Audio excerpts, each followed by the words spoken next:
It had been 27 years since anyone last saw Ms. Lorraine Parker. The beloved high school English teacher had walked out of Crestwood High one rainy afternoon in 1995 and simply disappeared. No note, no calls, no body. But in the spring of 2022, a former student, now grown, climbed into his late grandmother's attic to search for an old photo album and found something that would shatter everything he thought he knew about her disappearance. Ethan Hayes had been just 16 when Ms. Parker vanished. Back then, he was the quiet kid in the back row, more interested in sketching in his notebook than in Shakespeare. But Ms. Parker had noticed him. She always noticed the quiet ones. Now, at 43, Ethan stood in his grandmother's dusty attic. The air was thick with the smell of cedar chests and mothballs. Faded beams of sunlight sliced through a small round window, catching dust motes that drifted like tiny ghosts. He had come looking for family photos to show his daughter for a school project, but there, under an old torp, was a battered leather briefcase. The lock was broken. Ethan froze. The briefcase had a gold-embossed nameplate, L. Parker. His breath caught. Why would his grandmother, a woman who had never worked at the school, have Ms. Parker's belongings? When Ethan flipped the latches, the hinges groaned. Inside was a stack of neatly folded papers, each one yellowed with age. The top sheet was a half-finished letter, written in Ms. Parker's unmistakable flowing script. "If you find this, it means I've run out of time. Please don't trust." The sentence ended abruptly, as if the pen had been yanked from her hand. Beneath the letter was a small black notebook. When he opened it, his stomach tightened. Page after page listed dates, initials, and cryptic notes. Wednesday saw him again. He knows. And locker 312, don't go near it. Ethan's heart pounded as he realized some of the initials matched teachers still working at Crestwood. He remembered whispers from senior year rumors that Ms. Parker had been having late-night meetings with the principal. Others claimed she had stumbled onto something dangerous involving school funds. But what could possibly be dangerous enough to erase her from existence? One loose page in the notebook fluttered to the floor. Ethan picked it up and froze. It was a Polaroid photo, grainy, poorly lit, of the school basement. In the corner, circled in red marker, was a locked steel cabinet. Scrawled beneath it in frantic handwriting, "This is where they keep it." Ethan's mind raced. That basement had been off-limits to students, but he'd been down there once on a dare and remembered hearing voices behind that same door. Voices arguing. One of them had sounded like his grandmother. He dropped the photo as if it burned. His grandmother had passed only weeks ago, and now, her attic was holding the secrets of a missing woman. The next day, Ethan drove to Crestwood High. The building looked the same, only older brick walls cracked, paint peeling. He walked the empty hallways until he reached the basement door. It was still locked. He pressed his ear against it. A sudden click echoed behind him. "Looking for something, Mr. Hayes?" a voice drawled. Ethan spun around. It was Mr. Weller, the current principal. But Weller had been a young gym teacher back in '95, and one of the initials in the notebook. Ethan shoved the notebook into his jacket pocket. "I think you know exactly what I'm looking for," he said. Weller's eyes dropped to Ethan's jacket, then hardened. "You shouldn't have found that." Before Ethan could reply, two more men appeared in the hallway, blocking the stairs. Ethan felt the walls closing in. He'd come looking for answers, but now, with the basement door at his back and danger in front of him, he realized something chilling. Ms. Parker hadn't just vanished. Someone had made her vanish, and they might be planning the same for him. Ethan Hayes had uncovered Ms. Lorraine Parker's missing briefcase in his late grandmother's attic, along with a notebook hinting at dangerous secrets buried beneath Crestwood High.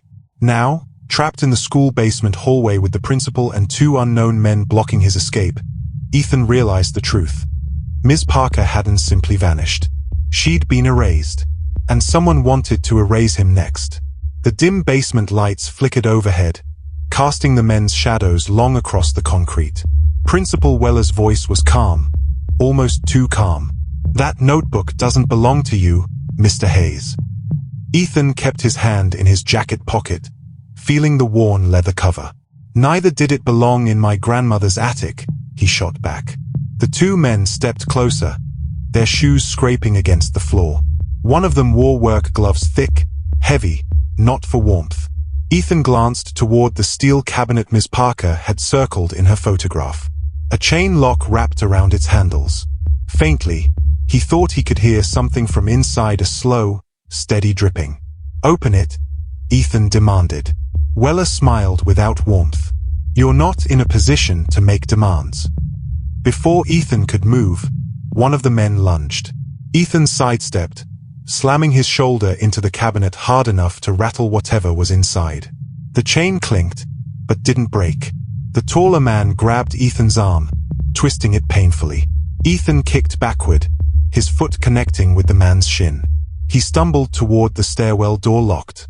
"Still think you can leave?" Weller's voice echoed behind him. "I think I can call the police," Ethan said, yanking out his phone.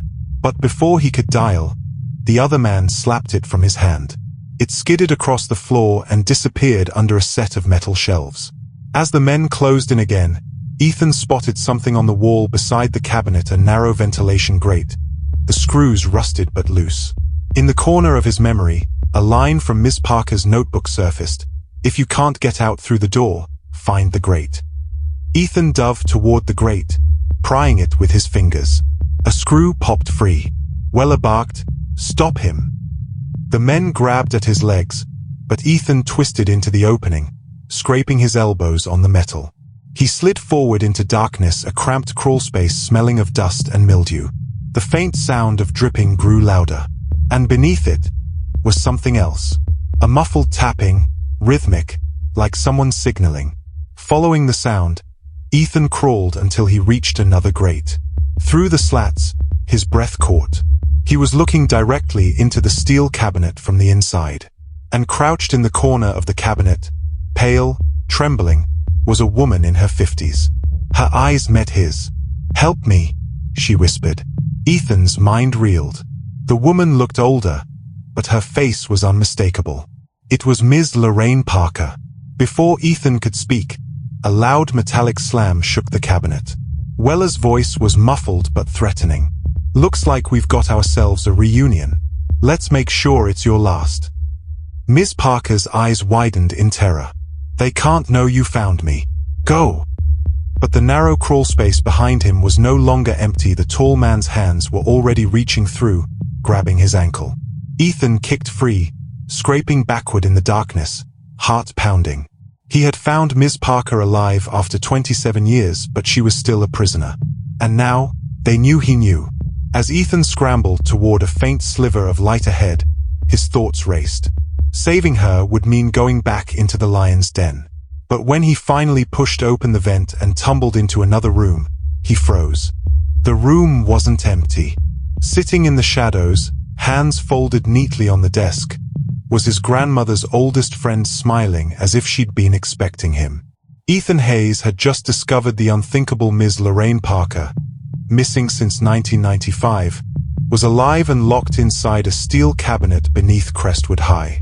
But before he could help her escape, the men holding her closed in.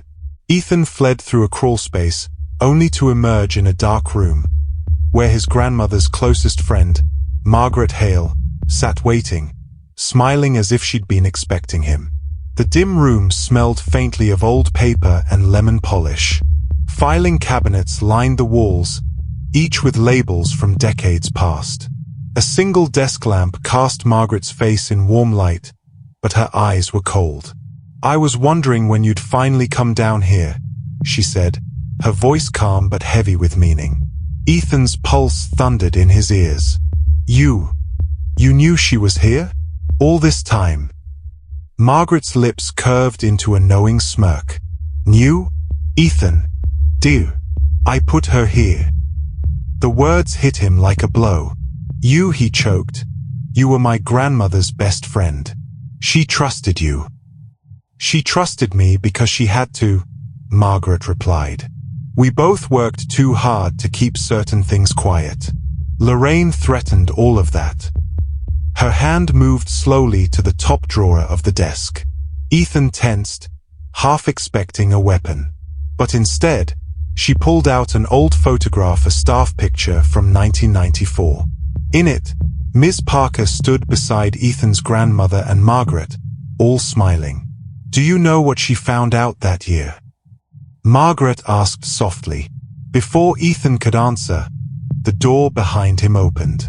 The two men from the basement entered, flanking Weller. "Don't hurt him," Margaret said without turning around. "His family." Family.